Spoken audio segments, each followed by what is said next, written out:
Assalamualaikum warahmatullahi wabarakatuh. Kami dari kelompok 3 akan mempresentasikan hasil kerja kelompok kami tentang siklus akuntansi perusahaan jasa. Sebelumnya kami akan memperkenalkan diri terlebih dahulu. Perkenalkan, nama saya Aurora Sofia Larissa Putri Maharani dengan NIM 7101422228 dan rekan-rekan saya Desika Alfianti Husna dengan NIM 7101422122, Lastri Utami dengan NIM 7101422198 dan Rodi Fatul Azafi dengan NIM 7101422229. Peta konsep yang akan kita bahas hari ini, yang pertama adalah siklus akuntansi, yang kedua bukti transaksi keuangan, yang ketiga definisi perusahaan jasa, yang keempat nomor kode akun, dan yang terakhir adalah jurnal umum. Yang pertama, siklus akuntansi. Siklus akuntansi merupakan rangkaian kegiatan perusahaan untuk menghasilkan informasi keuangan suatu perusahaan, yaitu dari bukti keuangan, jurnal umum, posting ke buku besar, neraca saldo, kertas kerja, penyesuaian, laporan keuangan, jurnal penutup neraca, jurnal pembalik atau opsional, dan kembali ke awal periode dan berulang-ulang terus.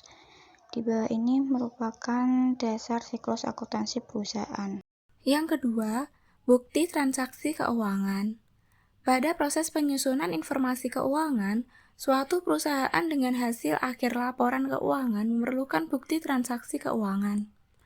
Bukti transaksi keuangan ini yang digunakan dalam proses akuntansi. Banyak ragam bukti transaksi keuangan seperti kwitansi, nota, faktur, memo internal, memo debit, dan memo kredit. Ketiga, definisi perusahaan jasa.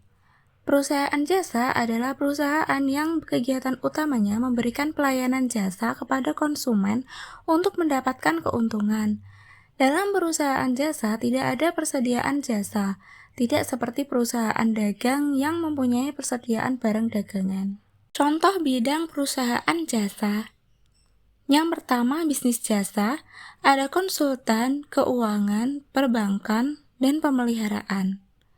Yang kedua, ada jasa infrastruktur, ada komunikasi dan transportasi. Yang ketiga, jasa personal atau sosial, ada restoran dan perawatan kesehatan. Yang keempat, administrasi umum, ada pendidikan. Nomor kode akun, chart of account.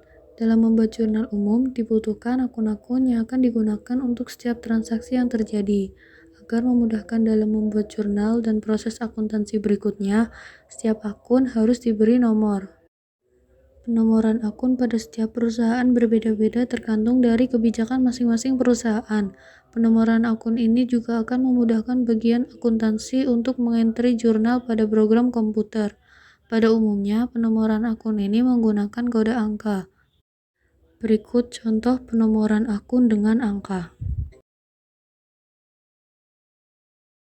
Kode dan banyak sedikitnya akun jenis transaksi yang terjadi di perusahaan yang bersangkutan. Jurnal umum atau general journal. Pada dasarnya, jurnal dibagi menjadi dua, yaitu jurnal umum dan jurnal khusus.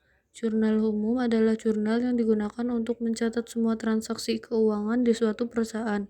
Sedangkan jurnal khusus adalah jurnal yang digunakan untuk mencatat transaksi-transaksi sejenis yang sering terjadi terutama pada perusahaan dagang. Informasi tentang jurnal khusus akan dibahas dalam akuntansi perusahaan dagang. Aturan dan saldo normal akun-akun.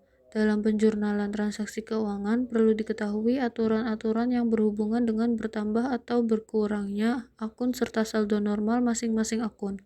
Berikut adalah aturan yang harus diingat dalam penjurnalan.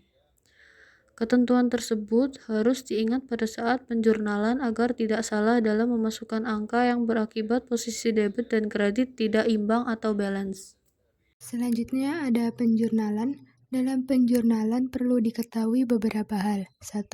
Akun yang didebit diletakkan di atas, kemudian dikredit.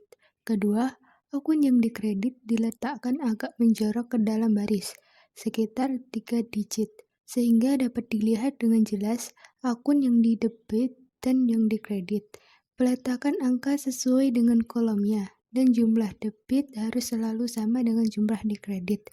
Atau bagian yang tidak diberi angka, berilah tanda strip.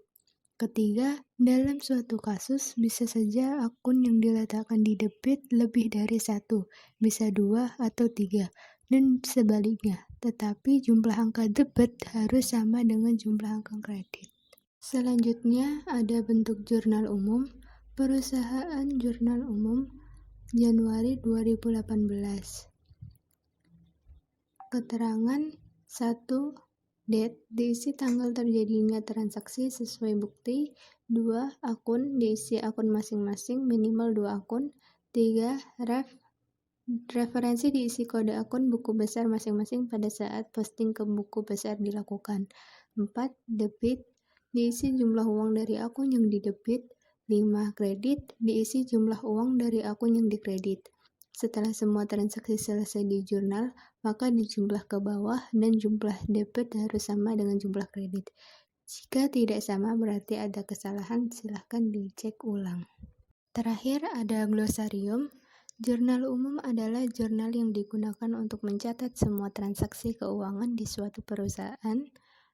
Jurnal khusus adalah jurnal yang digunakan untuk mencatat transaksi-transaksi sejenis yang sering terjadi terutama pada perusahaan dagang.